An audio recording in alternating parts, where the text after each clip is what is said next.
اللہ تبارک و تعالی جل جلالہ و اما نوالہ و اعظم شانہ و عز اسمہ کی حمد و ثنا اور حضور پر نور شافع یوم النشور دستگیر جہاں غم گسار زماں حامی بے کساں سید سربراں احمد مجتبی جناب محمد مصطفیٰ صلی اللہ علیہ وآلہ وبارک وسلم کی بارگاہ میں ہدیہ درود و سلام عرض کرنے کے بعد معزز سامعین محتشم سامعین حضرات، رب ذوالجلال کا ہم سب پر کروڑا احسان ہے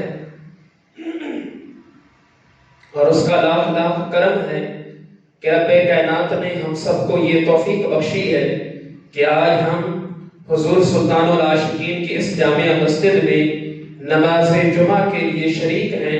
دعا ہے رب ذوالجلال ہم سب کی حاضری کو اپنی بارگاہ میں شرفِ قبولیت عطا فرمائے۔ سامعین محترم، رب ذوالجلال کا ہم سب پر کروڑا احسان ہے اور اس کا لاکھ لاکھ کرم ہے کہ رب کائنات نے ہم سب کو انسان بنایا ہے اور سب سے بڑھ کر اس کا یہ احسان عظیم ہے کہ اس نے اپنے محبوب کا غلام بنایا ہے۔ رب ذوالجلال نے اس امت کو جو مقام اور جو عظمت بخشی ہے اس کے حوالے سے چند باتیں عرض کروں گا۔ رب ذوالجلال نے اس امت کی عظمت اور شان کو بلند فرمانے کے طور پر رب تعالیٰ نے قرآن پاک میں فرمایا ہے هو اجتباکم، کہ رب تعالیٰ نے تمہیں چن لیا ہے، رب تعالیٰ نے تمہیں چن لیا ہے۔ اب چنا ہو جاتا ہے تمام مخلوق میں سے اس امت مصطفیٰ کو اللہ رب العزت نے اپنے محبوب کے لیے چن لیا ہے۔ اس حوالے سے حدیث پاک کے اندر آتا ہے میرے محبوب علیہ السلام نے ارشاد فرمایا، سرکار کا فرمان ہے، صحابہ کرام علیہ رضوان بھی بیٹھے ہیں، سب محبوب علیہ السلام کی شان کو ماننے والے بیٹھے ہیں۔ میرے محبوب فرماتے ہیں، صحابہ انتم حظی فی الامم وانا حظکم فی الانبیاء، فرمایا کہ اے صحابہ تم امت میں میرے حصے میں تھے اور میں نبیوں میں سے تمہارے حصے میں تھا۔ تم امت میں میرے حصے میں تھے اور نبیوں میں میں تمہارے حصے میں تھا۔ تو اس کا مطلب یہ ہے، میرے محبوب فرمانا یہ چاہتے ہیں کہ محبوب نے یہ بات واضح طور پہ اعلان فرمائی کہ اے میری امت تم کوئی عام امت نہیں ہو، تم وہ امت ہو جس میں انبیاء بھی یہ دعائیں مانگتے رہے تھے کہ یا اللہ ہمیں نبی نہ بناتا، محبوب کا غلام بنا دیتا۔ اس لیے میرے محبوب نے فرمایا، محبوب فرماتے ہیں اے صحابہ تم امت میں میرے حصے میں تھے اور میں نبیوں میں تمہارے حصے میں تھا۔ اب احادیث مصطفیٰ کو سامنے رکھیں، اس پر کئی احادیث ہیں، میں نے تو آپ کے سامنے ایک حدیث عرض کی ہے اور ادھر سے میرے محبوب کا علم دیکھیں، میرے محبوب کا علم کیا کمال رکھتا ہے، میرے محبوب کے علم میں کتنی برکتیں اور رحمتیں شامل حال ہیں۔ محبوب کا علم اس انداز سے مانا جاتا ہے، میرے محبوب فرماتے ہیں میرے محبوب کا علم باکمال علم ہے۔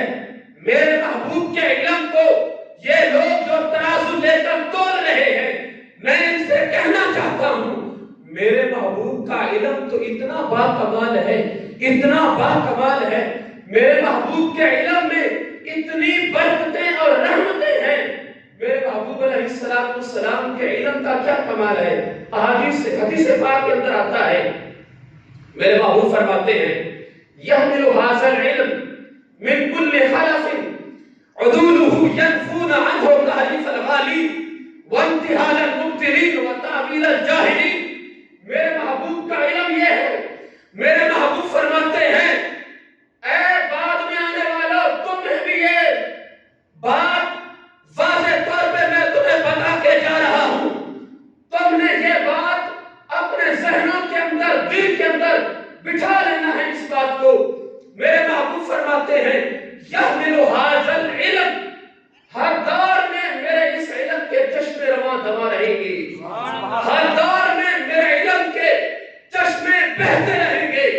کسی ماحول میں، کسی مہینے میں، کسی سال میں میرے علم کا چشمہ بند نہیں ہوگا. محبوب فرماتے ہیں میرے علم کے چشمے رواں دوا رہیں گے. اس کی برکتیں کیا ہوں گی؟ میرے محبوب فرماتے ہیں یحمل ھذا العلم ینفون عنہ تحریف الغالین. فرماتے ہیں بعد میں آنے والے کچھ ایسے علم والے پیدا ہوں گے جو میرے علم کی حفاظت کرتے رہیں گے. سبحان اللہ. میرا علم کبھی بند نہیں ہوگا. جو لوگ اس علم پر غلط تعبیریں کرتے ہیں، جھوٹی تعبیریں کرتے ہیں، علم کے مقابلے میں اپنے آپ کو پیش کرتے ہیں، تو میرے محبوب فرماتے ہیں کہ میرا علم کبھی جام نہیں ہوگا. ہر لحاظ میں، ہر لمحے میں، ہر آنے والی گھڑی میں، چاہے سال ہو، مہینہ ہو، ہفتہ ہو، دن ہو، گھنٹہ ہو، منٹ ہو، سیکنڈ ہو، میرا علم کسی حال میں بھی بند نہیں ہوگا. میرا علم کے چشمے ہر طرف رواں دوا رہیں گے. اسی یہی وجہ ہے یہ علم تو میرے آقا کی بارش کی برستی بوندیں ہیں. یہ علم تو میرے آقا کی بارش کی برستی بوندیں ہیں. یہ علم تو میرے محبوب کے، یہ جو محبوب کا علم ہے یہ تو بارش کی برستی بوندیں ہیں. اب اس پر میں آپ کو مشکاہ شریف سے ایک حدیث پاک پیش کرنا چاہتا ہوں. اللہ اکبر. میرے محبوب کیا فرماتے ہیں؟ میرے محبوب فرماتے ہیں مثل ما بعثنی اللہ من الہدی والعلم. میرے محبوب فرماتے ہیں کہ میرے علم کی جو اللہ نے مجھے ہدایت عطا فرمائی، جو مجھے علم دیا، اس کی مثال کیا ہے؟ اب یہ خود محبوب اپنے علم کی مثال پیش فرما رہی ہے. میرے محبوب فرماتے ہیں اب دیکھو میرے محبوب کی زبان سے نکلنے والا ہر لفظ ہمارے دلوں کی تختی پہ لکھنا چاہیے، کیونکہ میرے محبوب جو بھی فرماتے ہیں سب حق بیان فرماتے ہیں. اس یہی وجہ ہے اعلیٰ حضرت فاضل بریلوی رحمۃ اللہ علیہ فرماتے ہیں وہ زبان جس کو سب کن کی کنجی کہیں اس کی نافذ حکومت پہ لاکھوں سلام. میرے محبوب فرماتے ہیں میرے علم کی مثال کیا ہے؟ سرکار فرماتے ہیں کمثل الغیث، موسلادھار بارش کی طرح. موسلادھار بارش، موسلادھار بارش سمجھتے ہیں نا، یعنی اس میں زوردار بارش ہوتی ہے، اس میں کبھی کمی نہیں ہوتی. سرکار فرماتے ہیں کہ میرے اس علم کی مثال موسلادھار بارش کی طرح ہے. وہ بارش کوئی تھوڑی بہت ہی بارش نہیں، بہت زیادہ. پھر سرکار فرماتی اصاب آردن، وہ بارش زمین کو پہنچی، بارش آئی، اس نے آ کے زمین کو سیراب کیا. پھر حال کیا ہوتا ہے؟ فرماتے ہیں کہ پھر زمین کے کئی حصے ہیں، کچھ حصے ایسے ہیں جو عمدہ اور پاکیزہ حصے ہیں، جہاں پر بارش برستی ہے وہ زمین اس بارش کو اپنے اندر جذب کر لیتی ہے. پھر اس سے نکلتا کیا ہے؟ پھر اس سے پھل نکلتے ہیں، درخت نکلتے ہیں، اس درخت پر پھل لگتے ہیں، پھول لگتے ہیں. اب اس حوالے سے، اس واسطے اگر ہم اس حوالے سے کچھ باتیں میں آپ کے سامنے عرض کروں تو اس کے اندر غور و فکر کر کے دیکھیں. بارش آئی، اس بارش سے ایک درخت اگا، اس درخت پر پھر پھل لگے. پھلوں میں جو رس ہوتا ہے، پھر پھل بھی ایک قسم کا نہیں، کئی قسموں کے پھل ہوتے ہیں۔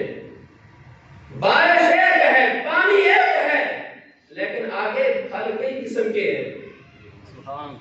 جس نے اس بارش کو اپنے دل پہ جذب کر لیا وہ داتا درجبش بنا۔ جس نے وہ بارش اپنے اندر جذب کر لی وہ بابا فرید الدین بنا۔ جس نے وہ بارش اپنے اندر جذب کر لی وہ ہمدم سرکار بنا۔ اور جس نے وہ بارش اپنے اندر جذب کر لی وہ معین الدین بنا۔ پر معاملہ یہ ہے کہ پھر وہ جذب کرنے کا معاملہ ہر کسی کا ہوتا ہے، اور یہی بارش دوسری جگہ پر بھی ہوتی ہے۔ وہاں پر بری بو نکلتی ہے، بدبو، وہ ایسی بدبو ہوتی ہے وہاں بیٹھا کھڑا نہیں جا سکتا۔ تو پتہ یہ چلا کہ میرے محبوب کا علم کوئی عام علم نہیں، میرے محبوب کا علم تو ایسا علم ہے جس میں ہر دور میں میرے محبوب کے علم کے چشمے رواں دبا رہیں گے۔ میں سرکار علیہ السلام بیٹھے ہیں، صحابہ کرام بھی بیٹھے ہیں، کیا دیکھتے ہیں کہ ایک نوجوان خوبصورت آ گیا۔ اس نے آ کے کیا کیا؟ اس نے آ کر اپنے گھٹنوں کو سرکار کے گھٹنوں کے ساتھ ملا دی، آگے سوال کرنے لگا، اور یہ حدیث پاک بخاری میں مشکات میں موجود ہے۔ جب اس نے آ کر اپنے گھٹنے سرکار کے گھٹنے کے ساتھ ملائے تو آ کے اس نے پہلا سوال کیا، حضور آپ یہ بتائیں کہ ایمان کیا چیز ہے؟ پھر پوچھا اسلام کیا چیز ہے؟ پھر پوچھا قیامت کب آئے گی؟ صحابہ کرام علیہ رضوان کہتے ہیں کہ ہم اس کو دیکھ رہے تھے، ہم دیکھتے اس لیے تھے کہ وہ آیا تو تھا، نہ کسی دور کا لگتا تھا نہ قریب کا لگتا تھا۔ دور کا اس لیے نہیں لگتا تھا کیونکہ اس کے چہرے پر سفر کے اثرات تھے، پر ہم نے اس کو کوئی جانتا پہچانتا نہیں تھا۔ اور جب اس کا انداز ہم نے دیکھا کہ جب وہ سوال کرتا ہے سرکار جواب دیتے ہیں، ساتھ تصدیق بھی کر دیتا ہے۔ ہمیں کچھ جاہل نہیں لگتا تھا، پڑھا لکھا لگتا تھا۔ تو جب وہ یہ سوال کر کے چلا گیا، سرکار فرماتے ہیں کہ اے عمر کیا تم اس کو جانتے تھے جو یہ آیا تھا سوال کرنے والا؟ تو صحابہ نے عرض کیا رسول اللہ ہم میں سے تو اس کو کوئی نہیں جانتا۔ اب یہ دیکھو سرکار کا علم، جہاں سب کا علم ختم ہو جائے وہاں سرکار کا علم شروع ہوتا ہے۔ میرے محبوب کا علم کا آغاز دیکھو، صحابہ کرام کہتے ہیں ہم میں سے اس کو کوئی جانتا نہیں تھا، پہچانتا نہیں تھا۔ سرکار فرماتے ہیں کہ یہ کوئی عام آدمی نہیں تھا، ھذا جبریل آتاکم یعلمکم دینکم، یہ جبریل امین تھے تمہارے پاس، تمہیں تمہارا دین سکھانے آئے تھے۔ یہ کوئی عام آدمی نہیں تھا، یہ تو جبریل امین تھے جو تمہیں تمہارا دین سکھانے آئے تھے۔ اب محبوب کے ہمیں قرآن و حدیث سے یہ پتہ چلتا ہے کہ میرے محبوب علیہ السلام کا علم ایسا علم ہے کہ ہم اگر اس حوالے سے اندازہ بھی لگانا چاہیں تو نہیں لگا سکتے، کیونکہ میرے محبوب کا علم ہی اتنا باکمال ہے جو کبھی بھی کسی وقت بھی جام نہیں ہوگا، کیونکہ سرکار نے بھی یہ فرما دیا ہے کہ میرے علم کے چشمے ہر طرف ہر صدی میں